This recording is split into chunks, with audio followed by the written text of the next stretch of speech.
SCJTN Think Tank a publié Nouveau cycle de transformation technologique. Les coûts économiques en seraient trop La élevés. dynastie des Ming datant de plus de 500 ans. Du Hebei remonte à plus de 2000 ans. Cette semaine en Chine. Cette semaine en Chine. Suivre l'actualité chinoise de la semaine avec Bamboo Studio.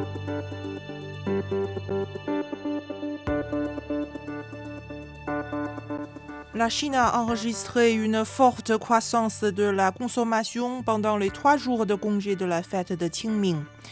L'essor des déplacements a été favorisé par le fait que cette fête coïncidait avec les vacances de printemps des élèves du primaire et du secondaire dans de nombreuses régions, selon des données officielles publiées lundi.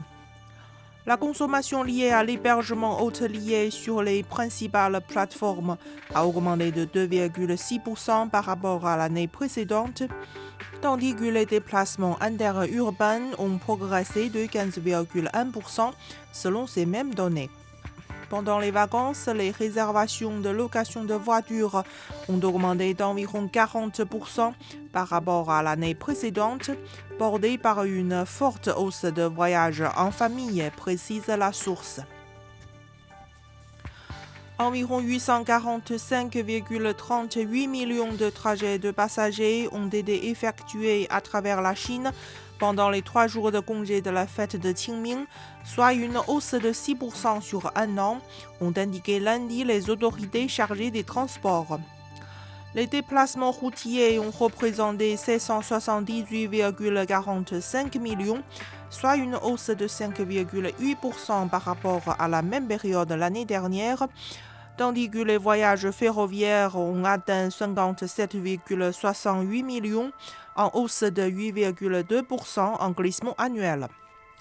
Le transport fluvial a assuré environ 3,7 millions de trajets de passagers, soit une augmentation de 9,8%, et l'aviation civile a assuré environ 5,5 millions de trajets, soit une baisse de 1,3%.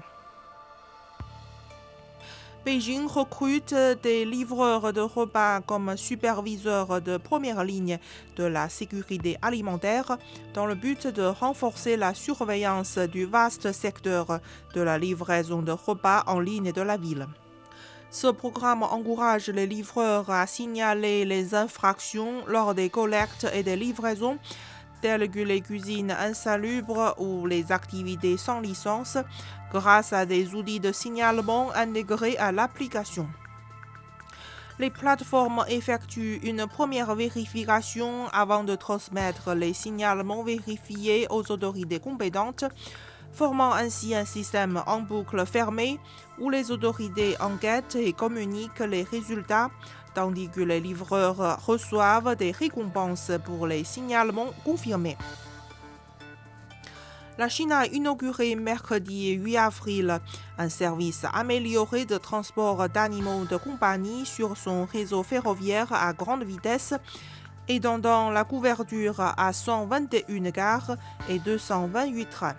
Ce nouveau service fait suite à un programme pilote d'1 an lancé le même jour.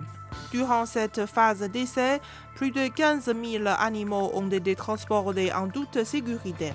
2 options sont désormais disponibles, le transport accompagné pour les passagers munis d'un billet et le transport non accompagné pour les propriétaires ne voyageant pas dans le même train.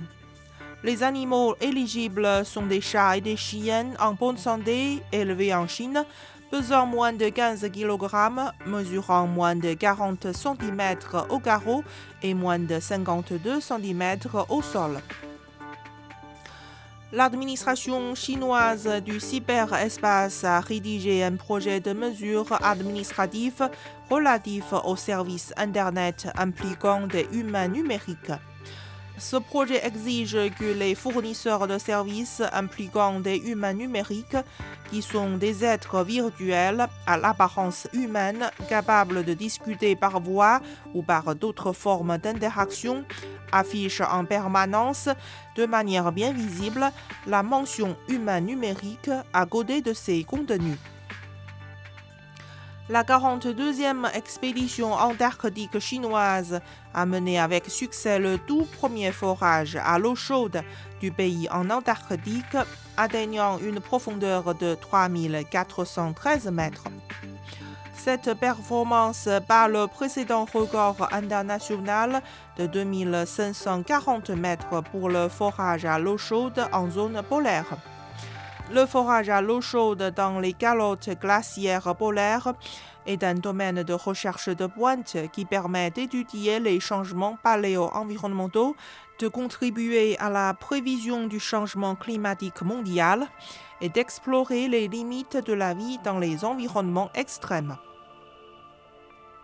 Le blockbuster d'animation chinois Ne Zha 2 a dépassé Titanic pour devenir le 4e film le plus rentable de l'histoire du box-office mondial, selon les données publiées mercredi par la plateforme de billetterie Maoyan.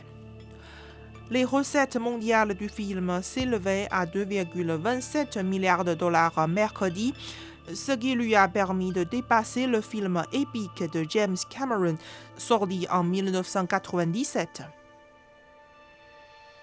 La population de chevaux de Przewalski en Chine a dépassé les 900 individus, soit environ un tiers de la population mondiale, selon les chiffres publiés lors des célébrations du 40e anniversaire de la réintroduction de l'espèce.